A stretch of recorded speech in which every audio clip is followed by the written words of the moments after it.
तो देखो, आज के सेशन में हम यूनिट नंबर 7 को डिस्कस करने वाले हैं। फर्स्ट बुक का यूनिट नंबर 7, कंट्रोलिंग सर्विसेज।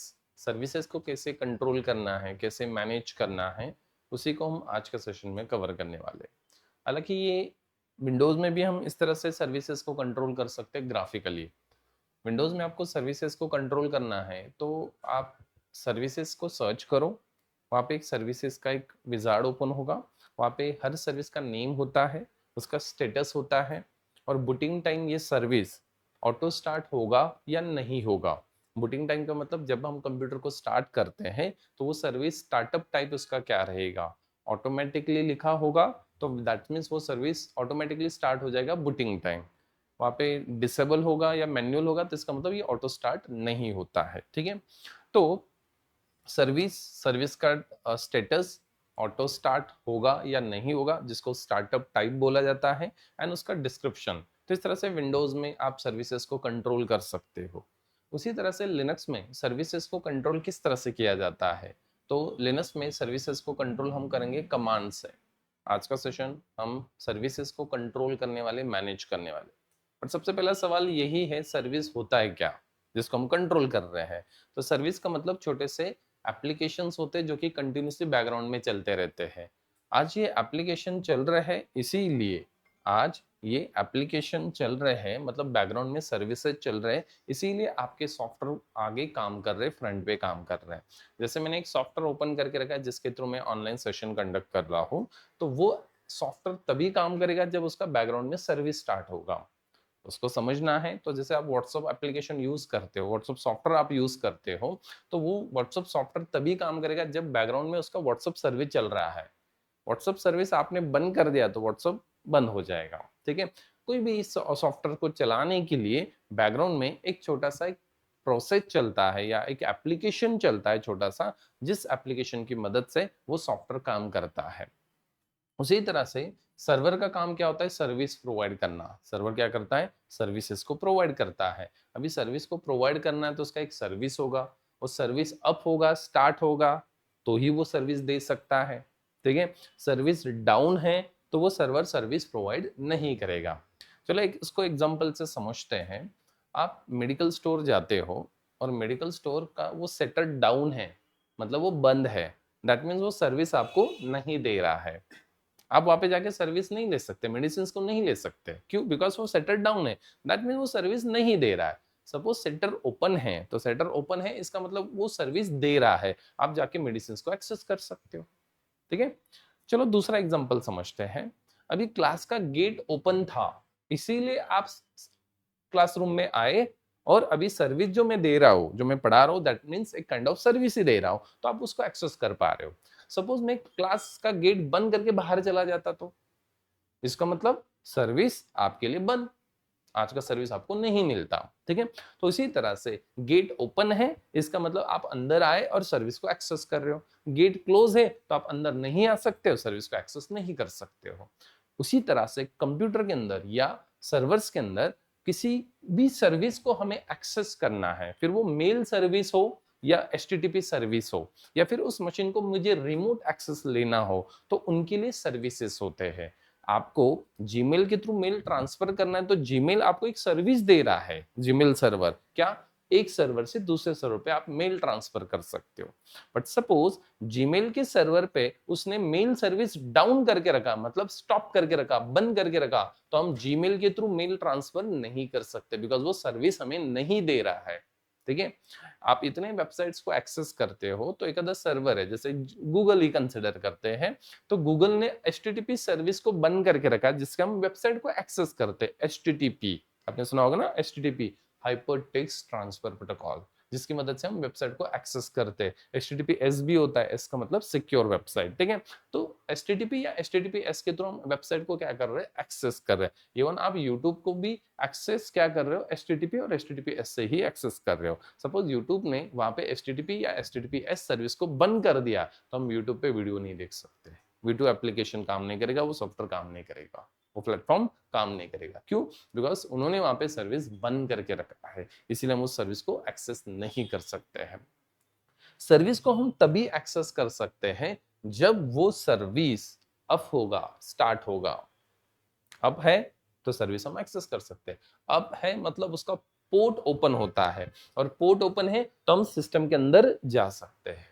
ठीक है, जैसे गेट ओपन था इसीलिए आप अंदर आ गए, गेट क्लोज होता तो हम अंदर आते ही नहीं और सर्विस को एक्सेस ही नहीं करते। ठीक है, तो जब आप सर्विस को स्टार्ट करते हो, अप करते हो, तो इसका बैकग्राउंड में एक पोर्ट ओपन होता है और उस पोर्ट के थ्रू ही सिस्टम के अंदर एंट्री किया जाता है। जब भी हम एक्सेस करते किसी सर्वर को या किसी डेटा को हम बाहर से एक्सेस कर रहे हैं, तो हमें एक पोर्ट के थ्रू अंदर जाना पड़ता है सर्वर से, और किसी पोर्ट से बाहर आना पड़ता है। जैसे हम अपने घर से बाहर जाने के लिए और अंदर आने के लिए एक गेट का यूज करते हैं, तो समझ लो ये पोर्ट मतलब सर्वर के अंदर जाने वाले और बाहर आने के लिए एक गेट होते हैं। कोई उसको विंडो बोलता है समझने के लिए, कोई उसको गेट बोलता है समझने के लिए। ठीक है, क्योंकि अंदर बाहर हम उस गेट के थ्रू मतलब उस पोर्ट के थ्रू अंदर और बाहर हम जा सकते हैं। तो वो पोर्ट तभी ओपन होगा जब उसका सर्विस स्टार्ट होगा, अप होगा, तो ही तो उसका बैकग्राउंड में पोर्ट ओपन होगा और फिर सिस्टम के अंदर आप जा सकते हो, उस सर्विस को एक्सेस कर सकते हो। तो आज के सेशन में हमें क्या करना है, इन्हीं सर्विसेज को कंट्रोल करना है, मैनेज करना है।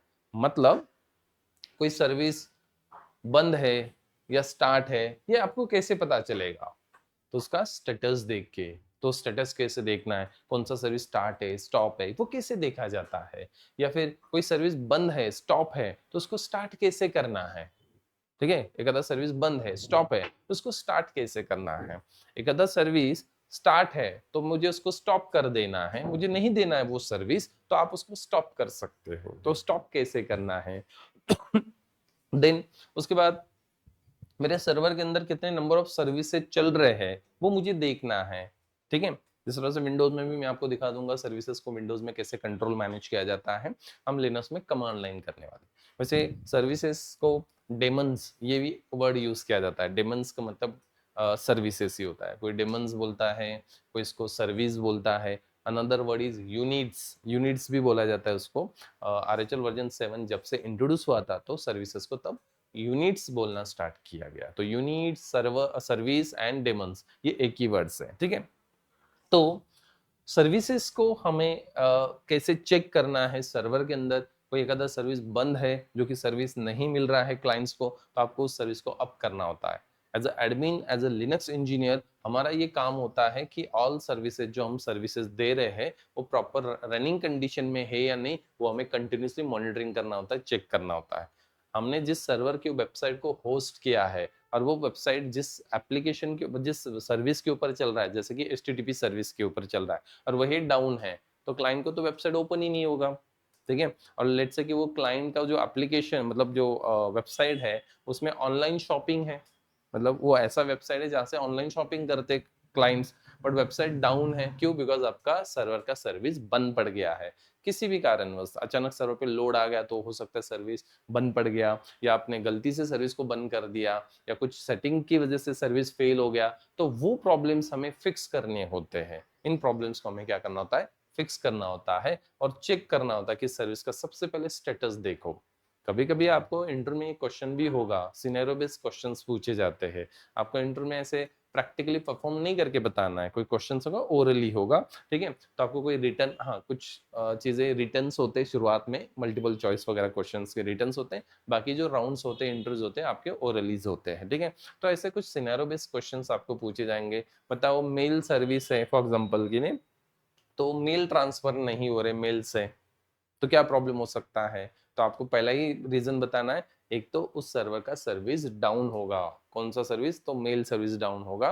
और फिर आपको कैसे चेक करना है वो डाउन है या अप है, स्टार्ट है या स्टॉप है, तो उसके लिए भी आज हम कमांड डिस्कस करेंगे। ठीक है, तो आपको सबसे पहले क्या बताना है? सर्विस का प्रॉब्लम बताना है कि हो सकता है वो सर्विस बंद होगा इसीलिए हम उसको कॉन्टैक्ट नहीं कर रहे, या इसीलिए सर्वर हमें सर्विस प्रोवाइड नहीं कर रहा है। ठीक है, तो सर्विसेज डाउन होते हैं तो फिर वो काम नहीं करते हैं उस वेबसाइट को। जैसे कि HTTP वेब सर्वर के लिए HTTPD नाम का सर्विस है, कुछ सर्विसेज के मैंने नाम लिखे और किसके लिए सर्विस है ये लिख के रखा है।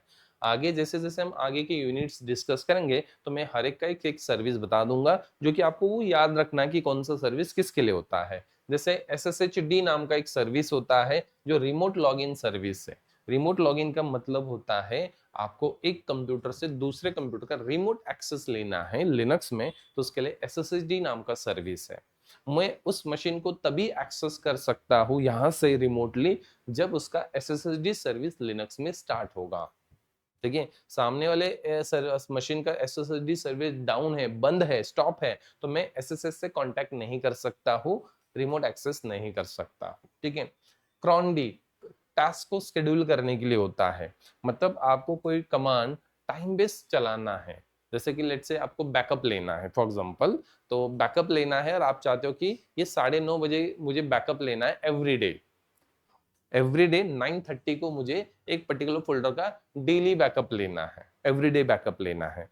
तो क्या ये पॉसिबल है कि आप मैन्युअली उसको शार्प 9:30 बजे बैकअप ले सकते हो हर दिन? पॉसिबल ही नहीं है, ह्यूमन एरर्स होते हैं। जैसे कि आपने 9:30 बजे 2 दिन, 5 दिन, 1 महीना भर आपने 9:30 बजे तो बैकअप ले लिया एकदम डॉट 9:30 बजे, बट हर दिन आप ये पॉसिबल नहीं है। जैसे कि हमारा बैच 9 बजे होता है, हर दिन शार्प 9 बजे थोड़ी स्टार्ट होगा, वो कभी 9 बजे 5 मिनट बाद, कभी कभी तो 9:30 बजे भी स्टार्ट हो सकता है। ठीक है, तो ये ह्यूमन एरर्स होते हैं। ठीक है, तो ये तो मैन्युअली तो पॉसिबल ही नहीं है कि डॉट 9:30 बजे हम डेली बैकअप ले, क्रॉन जॉब के थ्रू सेट कर दो। जैसे 9:30 होता है सर्वर पे ऑटोमेटिकली वो कमांड एग्जीक्यूट होगा, टाइम बेस आप कमांड को चला सकते हो। इसके लिए क्रॉनडी नाम का सर्विस है। इस टॉपिक को हम आगे डिस्कस करने वाले, कैसे शेड्यूलिंग करना है, कोई टास्क आपको टाइम बेस कैसे रन करना है। ठीक है, वेब सर्वर के लिए HTTPD नाम का सर्विस है। आज जितने भी वेबसाइट्स आप एक्सेस करते हो तो वो सारे वेबसाइट्स HTTP के थ्रू ही एक्सेस किए जाते हैं, HTTP के थ्रू, तो उसका सर्विस जो होता है HTTPD नाम से होता है। आप ऑब्जर्व करो SSHD, crond, HTTPD, firewalld, तो डी का मतलब डेमन होता है, डेमन मतलब सर्विस होता है। तो मोस्टली 99% सर्विस के आखिरी में ना डी लगाया जाता है, डी का मतलब होगा डेमन। ठीक है, फायरवॉल डी, ये फायरवॉल का एक सर्विस है, सिक्योरिटी पर्पस के लिए फायरवॉल होता है। आपके नेटवर्क में, आपके सर्वर में किसको आने देना है, किसको नहीं आने देना है, अनवांटेड पैकेट्स को कैसे ब्लॉक करना है, अनऑथराइज एक्सेस को कैसे ब्लॉक करना है, तो हम इसके लिए फायरवॉल के अंदर रूल सेट करके रखते हैं और फायरवॉल उसके हिसाब से काम करता है। जिसको अलाउ करना है वो अलाउ, जिसको डिनाई करना है वो डिनाई करता है। तो इस तरह के कुछ सर्विसेज है। वैसे और भी सर्विसेज है जो कि हम एक एक टॉपिक के अंदर आगे डिस्कस करेंगे। जब मैं तीसरे बुक में सर्वर कॉन्फ़िगरेशन बताऊंगा तो हर एक सर्वर का एक एक सर्विस मैं आपको बता दूंगा कि कौन से सर्वर का कौन सा सर्विस होता है, जो कि आपको याद रखना है। ठीक है, तो सर्विसेज को हमें क्या करना है, स्टार्ट स्टॉप, उसका स्टेटस देखना है, कोई सर्विस को रिफ्रेश करना है तो वो कैसे किया जाता है। तो इस तरह के कमांड्स है। कमांड्स एक ही है, system CTL. System CTL command होता है जिससे हम सर्विसेज को कंट्रोल करते हैं, मैनेज करते हैं। सीटीएल का मतलब कंट्रोल होता है यहाँ पे, तो सिस्टम सीटीएल नाम से कमांड जिससे हम सर्विसेज को क्या करने वाले, कंट्रोल करने वाले, मैनेज करने वाले। ठीक है, सिस्टम डी, ये हर एक सर्विस का पेरेंट सर्विस होता है। मतलब सिस्टम डी सर्विस ही बाकी ऑल सर्विसेज को क्या करती है, मैनेज करती है। पहले ना इनिट नाम से सर्विस होता था, बट अभी उसको रिप्लेस किया गया सिस्टम डी के साथ। RHL वर्जन 7 में, मतलब 2014 में RHL वर्जन 7 आया था, तब से सिस्टम डी आ चुका है। मतलब मोटा मोटा इसको भी 10-11 साल हो चुके हैं इस सर्विस को आगे। ठीक है, देन ऑल सर्विसेज जो आपके स्टोर्स होते हैं वो यूएसआर के अंदर, लिप के अंदर, सिस्टम डी के अंदर, सिस्टम नाम के फोल्डर के अंदर स्टोर होते हैं। ये 100% आपको क्वेश्चन होगा, बताओ लिनक्स में सर्विसेज कहाँ पे स्टोर्स होते हैं।